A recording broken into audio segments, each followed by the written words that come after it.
everyone, today I'll be doing a review of this. I'm going to do it this way so you can see the whole thing. This is the Kuretake Gansai Tambi 36 set. Boom! And I'm just going to be talking about the pros and the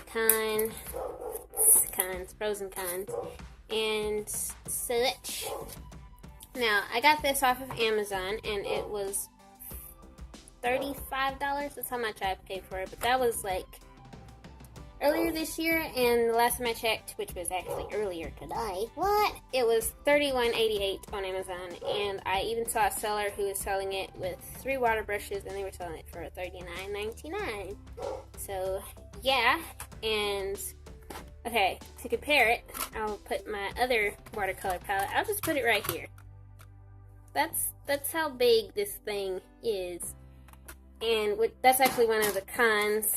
I think it's too big, and that's because I'm used to working with something that's this small. And wow, my thumb looks really weird like that. It's like a, I don't know what I don't know.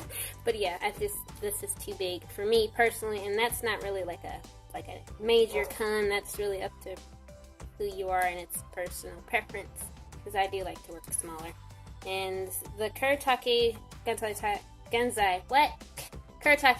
Gansai Tambi watercolors come in a 36 set, and a 24 set, an 18 set, and a 12 set. So it's not, well, it being too big isn't really a problem. I just should have purchased a smaller set, but at the time I didn't know that I wouldn't like something this big, because I was like, what, 36 colors? I need that in my life. And okay, right into the pros, which, well, I guess I should go ahead and mention the last con. I don't like the browns. There's only 2, these 2, and I don't like them. So there's that. And one of the pros is it coming with a place for you to swatch all of your colors, and I think that's just really cool. And that's something I want when I purchase watercolor paint set. I want a place where I can swatch my colors. So that was something nice there. Also, as you see, they're shiny. And you know that a watercolor is not chalky if it's shiny like that. If it looks kind of dull and powdery on top, yeah, that's not good. And you should probably keep looking for new watercolor paint sets. These are shiny and translucent, and they're really nice. I really like the colors, which is one of the pros. Also, I'm not sure if you're supposed to throw this away or not, but there's this like plastic thing on top, and you can use this as a palette. And yeah, it's cool.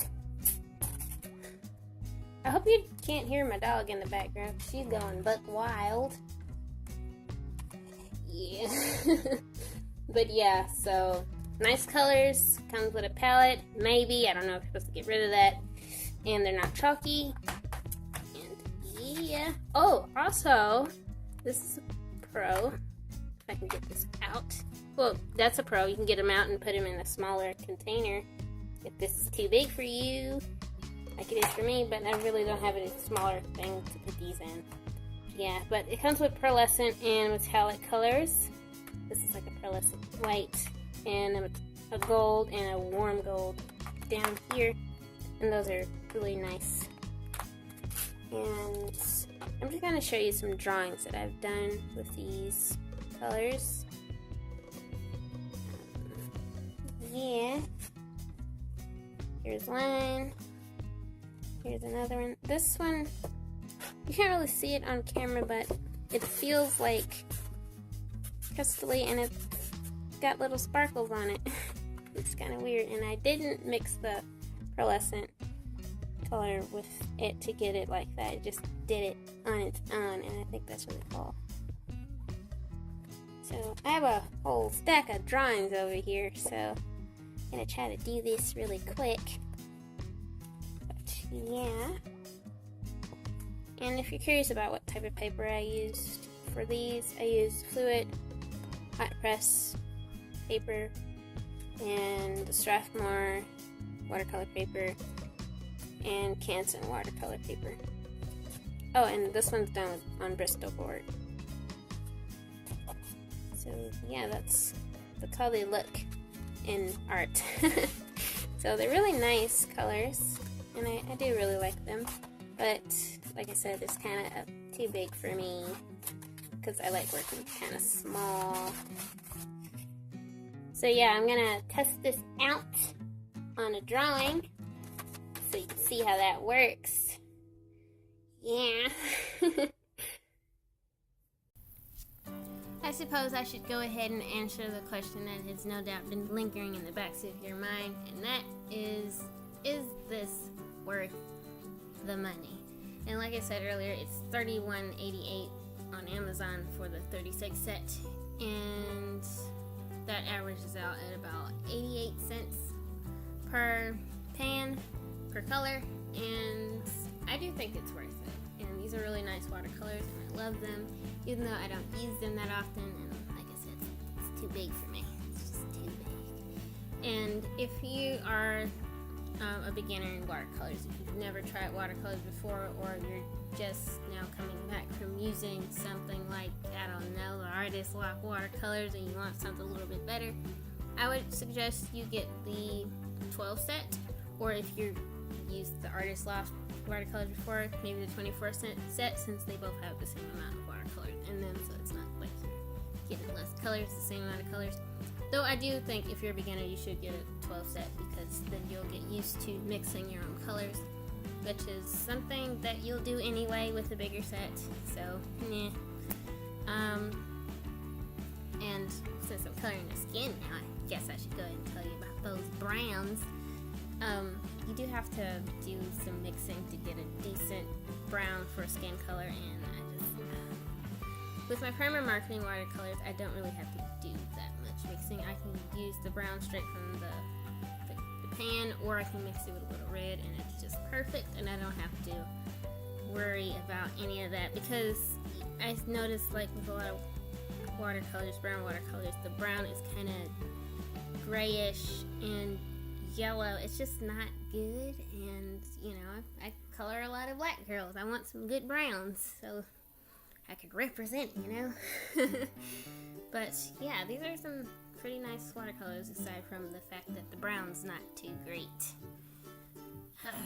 And there are 2 browns in there. I don't know if I mentioned how many browns, but there's the brown, there's a darker brown that's the, like, not the one, like the what I was talking about it being kind of grayish and not good.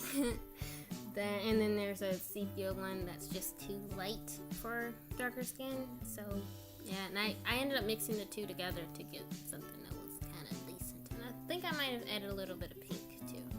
I know I used pink for her cheeks. So yeah, I do think these are some nice watercolors, and if you're thinking about investing in a bigger set or just some better watercolors, I do think that you should invest in the Kuretake Gansai Tambi. That's just a cool name. It's just so fancy. It's just so cool. Yeah, that's the drawing that I did today. So here's the finished illustration, and I didn't tape it down, so it's kind of warped, but that's okay. So that's how they work, and like I said, they're really nice watercolors, and I usually don't use the, well, you can't see it, the pearlescent and metallic watercolors, because I just don't want to use them, but I use them in this illustration so you can kind of see how they work, and you can kind of see how shiny it is. It's pretty shiny, and pretty opaque too, because I swatches over here, and you can see, there it is right there, it's shiny. What? So yeah, if you're looking into getting some watercolors and you like big sets, this is the one for you. So yeah, thank you so much for watching, and please enjoy the rest of your day.